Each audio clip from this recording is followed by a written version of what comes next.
ठीक है, आपको ऑर्डर पेयर से जज करना है। तो आप कैसे समझेंगे कि जहां देखेंगे कि फर्स्ट एलिमेंट जहां सेम आया, आपको किसी भी दो ऑर्डर पेयर में फर्स्ट एलिमेंट यदि सेम आता है तो वो वन मेनी की स्थिति उत्पन्न करता है, ये याद रखना है। और जब वन मेनी हो जाता है तो वो फंक्शन नहीं होगा। सो ये भी एक पॉइंट है, कहीं हम लिखे ही होंगे पीडीएफ में कि if first element of any two ordered pairs is same then the set is not a function, तो वो सेट कभी फंक्शन को रिप्रेजेंट नहीं करेगा। तो ये सब बहुत ही अच्छी बात है, ये सब समझना जरूरी है। ठीक है, अगला भी शायद है 4। बहुत टाइम टेकिंग है ये सब। फंक्शन एक ऐसा चैप्टर है कि थोड़ा आपको अच्छे से समझना है, क्योंकि ये आगे भी काम आता है।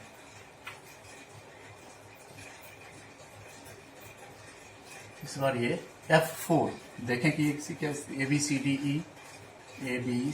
डी ई और 1 2 3 4 5 6 7 1 2 3 4 5 6 7 A1 B1 C3 D4 D5 7 7। ठीक है, ये तो सिंपली आप देख रहे हैं कि each element of set A is related to an element of set B, पहला condition, and each element of set B A is related to only exactly one element of set B।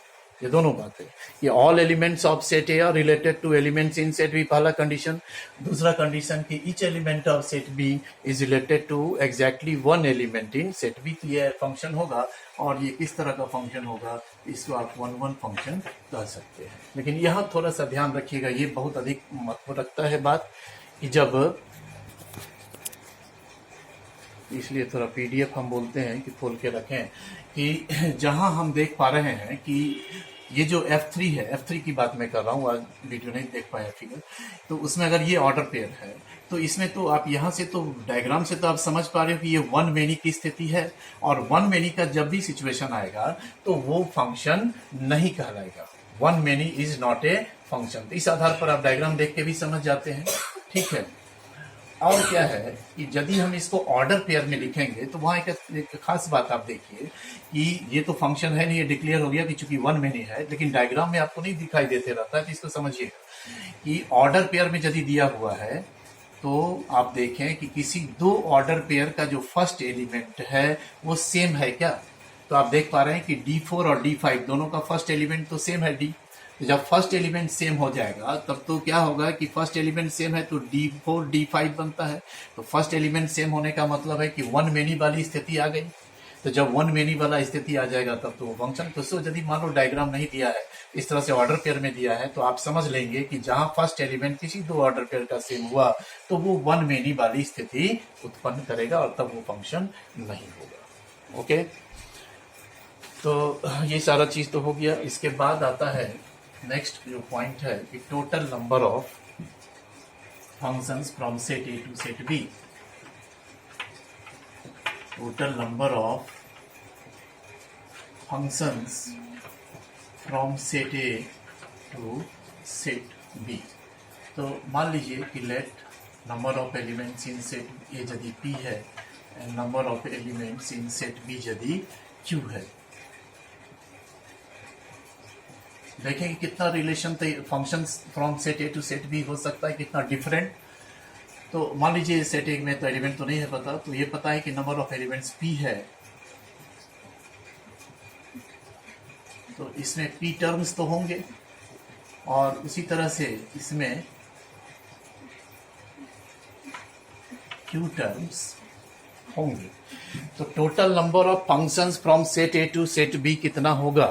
तो total number of choices for mapping of all elements of set A, कि set A में जितना elements है सबका set B के different element से कितने different type से एसोसिएशन हो सकता, चाहे वो वन वन हो या मैनी वन हो, तो वो हमको देखना होगा। ठीक है, तो लिखे हम लोग जो है उसको पूरा हम लिखते हैं। Total number of functions from A to B equal to total number of choices for mapping all elements of set A to different elements in set B. तो ये फिर कितने के बराबर होगा? तो नंबर ऑफ चॉइसेस और मैपिंग फर्स्ट एलिमेंट ऑफ ए।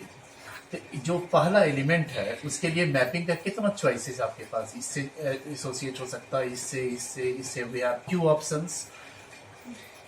ये क्या हो जाएगा? क्यू के। ये क्यू ऑप्शंस है आपको डिफरेंट एसोसिएशन का इस एक एलिमेंट का। उसी तरह से सेकंड का भी, चूंकि ये तो मान लो कि ये अगर इससे एसोसिएटेड हो गया तो ये भी तो इससे हो सकता है, चूंकि ये तो मेनी वन तो फंक्शन होता ही है, वन वन भी मेनी वन वन भी। तो फिर हम लोग लिखेंगे, है ना, तो number of choices for mapping second element of A, तो वो भी, उसके लिए भी आपके पास में क्यू ऑप्शंस है। इसी तरह से number of choices for mapping third element of A, तो वहां भी आपके पास में जो है वो क्यू ऑप्शंस है। And in the same way and therefore total number of choices for mapping all elements in A। ठीक है, देखिए total number of choices for mapping all elements in A. तो ए में तो पी एलिमेंट्स है, तो पहले के लिए क्यू चॉइस है, दूसरे के लिए भी क्यू, तीसरे के लिए भी क्यू, चौथे के लिए। इस तरह से आपको कितना एलिमेंट है इसमें सेट ए में, तो पी एलिमेंट है, तो अप टू पी टर्म्स, तो this is Q to the power P. अब ये क्यू किसको रिप्रेजेंट कर रहा? तो number of elements in set B whole to the power number of elements in set A. तो यही फार्मूला हो गया। अब देख लेंगे कि अब सेट ए में जितना एलिमेंट है, मान लीजिए 2 एलिमेंट है, सेट बी में यदि 5 एलिमेंट है, तो total number of functions from set A to set B कितना होगा? तो वो 5 स्क्वायर कर देंगे, 5 टू द पावर 225। तो ये चीज है। नेक्स्ट एक बहुत महत्वपूर्ण चीज, ये सब हम 11th में भी डिस्कस किए थे। ये जो एक है vertical line test for a function.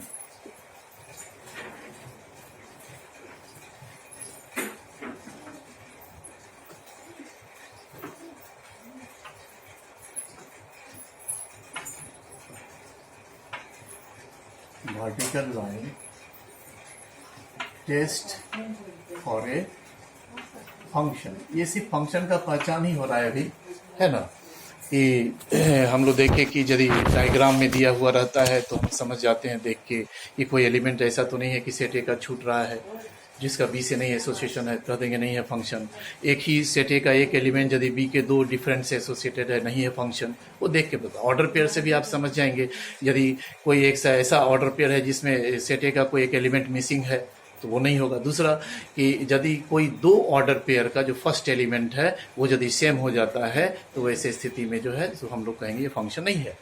लेकिन अब है क्या कि वर्टिकल लाइन टेस्ट, मान लीजिए फंक्शन वो डायग्राम में भी नहीं है या ऑर्डर पेयर में भी नहीं है, फंक्शन एक आपको या तो एक्सप्रेशन से दे दिया या उसका ग्राफ दिया हुआ है, एक्सप्रेशन भी दिया रहेगा फंक्शन का, तो आप ग्राफ ड्रॉ कर लेंगे। तो यदि ग्राफ आपको दिया हुआ है तो आप कैसे पहचानेंगे? तो उसके लिए एक है कि वर्टिकल लाइन टेस्ट है कि if any straight line parallel to the y-axis cuts the curve at a unique point, at a single point, then the curve represents a function, otherwise not. अब इसको समझे और हम लोग देखेंगे कि जो ये ज्योमेट्रिकली बात कर रहा है वही जो ऑर्डर पेयर में बात आया था, वही जो वन मेनी वाली बात, सारा एक ही चीज है। सिर्फ समझना है if any straight line parallel to Y. मान लीजिए कि एक हम कर्व स्केच करें, ठीक है,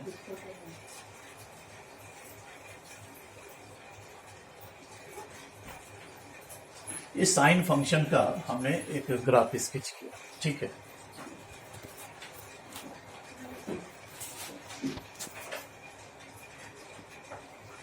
तो पाई बाई टू, पाई,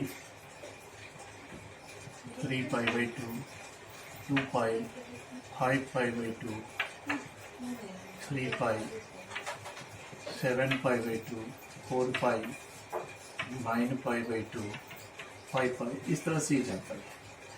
इसका रेंज आपको पता ही है, मैक्सिमम वैल्यू 1 है which it attends at pi by two. ये हम साइन फंक्शन का ग्राफ दिखा रहे हैं। हम देखते हैं कि ये जो ग्राफ है, ये ग्राफ फंक्शन को रिप्रेजेंट करता है कि नहीं है। ये 1 हो जाता है, ये -1, तो ग्राफ एग्जैक्ट नहीं है।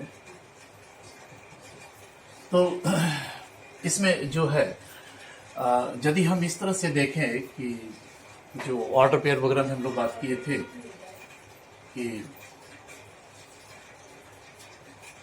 तो थोड़ा कठिन ये होगा कि अब हर एक आप तो देख रहे हैं कि कर्व कंटिन्यूअस है, तो ऑर्डर पेयर में इसको पूरे को रिप्रेजेंट करना थोड़ा कठिन है। उस पर हम लोग बाद में, पहले एक चीज, जो वर्टिकल लाइन टेस्ट क्या कर रहा है कि इस ग्राफ जो कर्व खींचा हुआ है, उस कर्व पर वाई एक्सिस के पैरेलल कोई एक लाइन आप ड्रॉ कीजिए। वाई एक्सिस के पैरेलल कोई एक लाइन आप ड्रॉ कीजिए। यदि ये लाइन इस कर्व को एक ही यूनिक पॉइंट पर कट करता है तो ये कर्व फंक्शन को रिप्रेजेंट करेगा।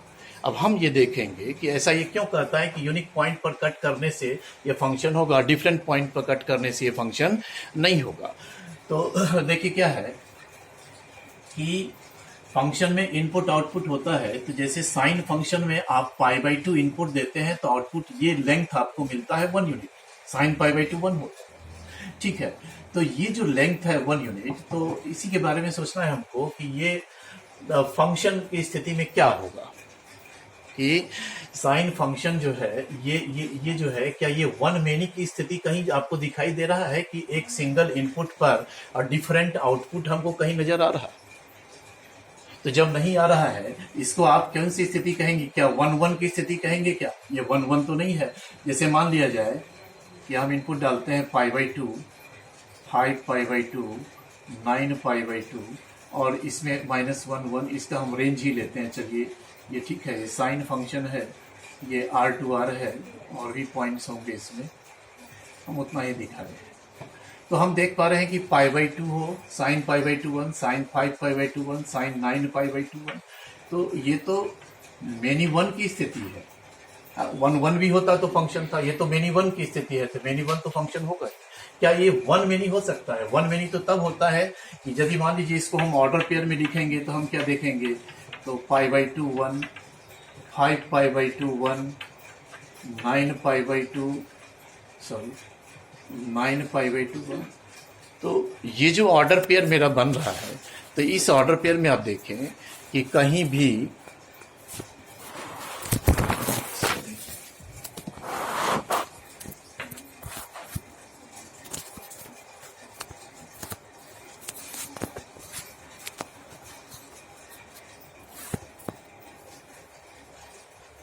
तो इसमें एक बात देख रहे हैं हम लोग कि सेकंड एलिमेंट सेम है। तो सेकंड एलिमेंट सेम होने से तो वो मेनी 1 होगा, लेकिन कहीं भी फर्स्ट एलिमेंट आपको सेम नहीं दिखाई दे रहा है, यानी ये जो स्थिति है ये 1 मेनी की स्थिति नहीं है। तो जब यूनिक पॉइंट पर कट करेगा तो कहने का ये मतलब होगा कि इस एक्स एक्सिस पर जो हम इनपुट डाल रहे हैं फंक्शन में, जो एंगल का वैल्यू, उस पर एक सिंगल आउटपुट होगा, हमको डिफरेंट आउटपुट नहीं होगा, डिफरेंट इमेजेस नहीं होगा। ये हुआ हमारा pre image 5 pi by to, ठीक ना, और ये क्या हुआ, तो उसका इमेज हुआ 1। तो 5 पाई बाई टू पर आपको 1 के अलावा कोई और लेंथ नहीं दिखाई देता, आप एक ही यूनिक वैल्यू देख रहे हैं, ठीक है। तो ये जो है, ये 1 मेनी की स्थिति तब नहीं होती है यदि कर्व को कोई वर्टिकल लाइन, एक वाई एक्सिस के पैरेलल लाइन, जब कर्व को यूनिक पॉइंट पर कट करता है तो कभी भी 1 मेनी की स्थिति नहीं होगी। लेकिन देखिए एक चीज अभी स्पष्ट होगा, एक हम सर्किल का इक्वेशन लिखते हैं, X square plus Y square equal to 9। तो यहाँ देखो 3 तरह की बातें हैं। एक तो ये सर्किल हो गया, इसी से जब हम इसको ब्रेक करेंगे तो Y square equal to 9 minus X square, तो Y equal to plus minus under root 9 minus X square. अब बड़ा अच्छा एग्जाम्पल है, इसको समझिए। यहाँ हम 3 कर्व पर विचार करेंगे। एक कर्व है मेरा X square plus Y square equal to 9, दूसरा हम लेते हैं y equal to plus under root 9 minus X square, और तीसरा लेते हैं y equal to minus under root 9 minus X square. अब देखिए हम जो ये ऑर्डर पेयर और ये जो ज्योमेट्री वाली बात बता रहे हैं दोनों एक ही बात है, समझना है आपको, ठीक है। अब देखिए तो इसमें हम तीनों का ग्राफ देखते हैं। तो X square plus Y square equal to 9, ये तो एक सर्किल है having centre at the origin and radius 3 unit, ये पहला हो गया। दूसरा जो है आप देखते हो ये जो कर्व है ये तो इसी से आया है ना, तो ये जो कर्व है ये पॉजिटिव स्क्वायर रूट को रिप्रेजेंट करता है, तो इसका जो होगा ये कर्व एबव एक्स एक्सिस होगा, ये semi circle above X axis होगा, ओके। और तीसरा कर्व देखिए ये y equal to minus under root 9 minus X square है, तो ये जो है ये semi circle below X axis होगा, तो ये हो गया y equal to 9 minus X square, this is y equal to minus under root 9 minus X square, और ये है मेरा पूरा का पूरा circle x square plus Y square equal to. इस कर्व में आप क्या देखते हैं कि यदि y एक्सिस के पैरेलल किसी भी लाइन से इसको आप कट करते हैं तो ये डिफरेंट पॉइंट्स पर कर्व को इंटरसेक्ट करता है। कहने का मतलब ये है कि यदि ये ओरिजिन है मेरा और ये जो पॉइंट है ये यदि पॉइंट मेरा 2 0 आता है, यदि पॉइंट 2 0 है तो क्या इसका मतलब है कि यदि हम इसमें x के जगह पर 2 पुट करते हैं तो 2 तो y का हमारा 2 वैल्यू होता है, x इक्वल टू 2 होने से y equal to plus minus under root 5। ये दो पॉइंट, एक तो ये वाला पॉइंट है जिसका कोऑर्डिनेट हो जाएगा 2 अंडर रूट 5 और एक ये पॉइंट हो जाएगा जिसका कोऑर्डिनेट होगा 2 अंडर रूट माइनस 5। तो आप देखिए कि ये जो दो ऑर्डर पेयर है इस दोनों ऑर्डर पेयर का जो फर्स्ट एलिमेंट है वो सेम हो गया, 2 हो गया, इक्वल दोनों का सेम। ये तब होगा संभव जब कर्व को आप y एक्सिस के पैरेलल आप खींचते हैं और वो डिफरेंट पॉइंट्स पर जब आपको कट करता है तब यह फंक्शन को नहीं रिप्रेजेंट करेगा। सो दिस कर्व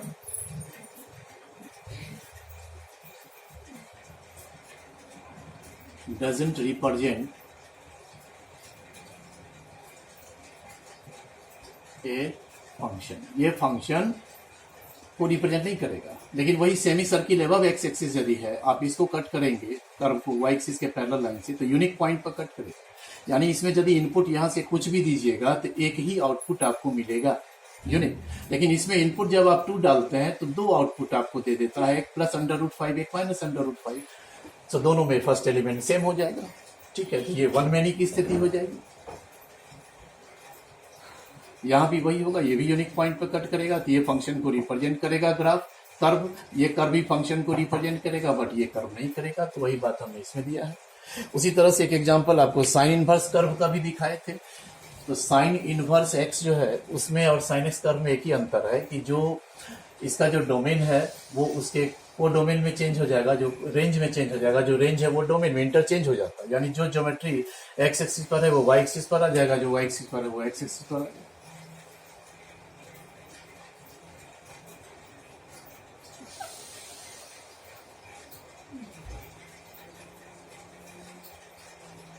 ये y इक्वल टू साइन ये फंक्शन को रिप्रेजेंट करता कि नहीं करता। हालांकि आप पढ़ेंगे अभी बहुत एक अच्छा इंपॉर्टेंट टॉपिक है इनवर्स ट्रिग्नोमेट्रिक फंक्शन, ठीक है, तो उसमें तो यही हम लोग साइन इनवर्स पढ़ेंगे। बट आप देखेंगे आज हम लोग आपको ये बता रहे हैं कि अपने नेचुरल डोमेन और को डोमेन में जो कि ऑल रियल नंबर होता है तो उसमें साइन फंक्शन जो होगा वो इन्वर्टिबल नहीं होता है, तो उसको रेस्ट्रिक्ट करते हैं हम लोग डोमेन और को डोमेन को, ठीक है। तो आगे लेकिन अभी यदि इसका डोमेन ऑल रियल नंबर ले लें और रेंज भी ऑल रियल नंबर यदि है, समझे, तो वैसे सॉरी -1 to 1 के बीच में यदि हम ले लेते हैं रेंज, ठीक है, तो साइन फंक्शन का, तो वैसे स्थिति में वो इन्वर्टिबल होगा और -π/2 से π/2 में यदि उसका, ठीक है, ब्रांच लेते हैं हम लोग तो डोमेन अगर लेते हैं साइन फंक्शन का तो वो उसमें इन्वर्टिबल होता है, वो बाद में हम लोग पढ़ेंगे, आगे देखेंगे। अभी सिर्फ ये देखिए कि हम जब इसको y एक्सिस के पैरेलल किसी लाइन से कट करते हैं इस तरह से, तो ये एक नहीं कई पॉइंट पर ये कट कर रहा है कर्व को। इसका मतलब ये हो जाता है कि यदि हम x एक्सिस पर कोई ये पॉइंट है 2 0 इसमें या 1 0 1/2 कुछ भी इसमें इनपुट डालेंगे तो हमको डिफरेंट आउटपुट्स मिल जाता है, यानी एक ही प्री इमेज का कई इमेजेस आपको प्राप्त हो जाता है, तो वो स्थिति जो हो जाती है वो वन मेनी का हो जाता है, तो one many is not a function, ठीक है। फिर इसके डोमेन को जब रेस्ट्रिक्ट कर देंगे -π/2 से π/2 के बीच में तो ये साइन इनवर्स एक्स भी फंक्शन के जैसा बिहेव करेगा, ठीक है, ओके। तो ये सारी बातें थी। अब है कि टाइप्स ऑफ फंक्शन। एक वीडियो में ये सारा चीज हो नहीं पाएगा क्योंकि बहुत सारा चीज बोलना है। थोड़ा सा आप लोग इसको पढ़ेंगे, सारा बात संभव भी नहीं है कर पाना, बहुत अधिक लिख देते हैं। टाइप्स ऑफ फंक्शन में एक इक्वल फंक्शन है, तो इक्वल फंक्शन में तो वही होता है कि जो एफ और जी दो फंक्शन इक्वल होगा यदि दोनों का डोमेन, को डोमेन, रेंज और जो एक्सप्रेशन है वो सब सेम हो, एक्सप्रेशन भी सेम होना चाहिए। ठीक है, या यदि ऑर्डर पेयर में है तो वो ऑर्डर पेयर का जो सारा ऑर्डर पेयर भी इक्वल हो। नेक्स्ट सबसे इंपॉर्टेंट है इसमें वन वन फंक्शन और इंजेक्शन, और एक मेनी वन फंक्शन दो ही तरह का होता ही है, फंक्शन वन मिनी तो होता ही नहीं, और तीसरा फिर ऑन टू वगैरह वो देखेंगे। तो आज थोड़ा सा देखा जाए वन वन फंक्शन किसको कहते हैं, टाइप्स ऑफ फंक्शन में।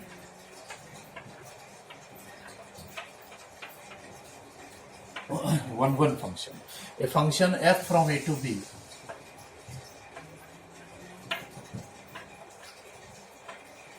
is said to be one one if different elements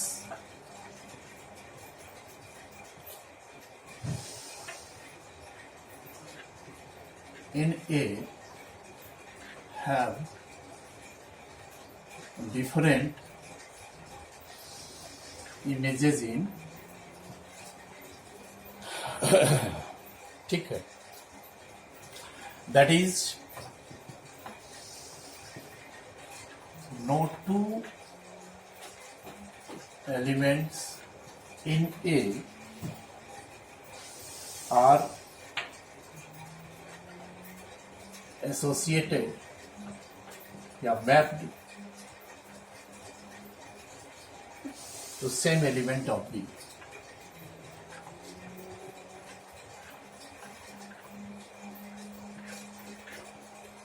ठीक है, that is f is called a one-one function if no two ordered pairs in f have same second element। ये पहचान का तरीका है, इसको भी समझिए।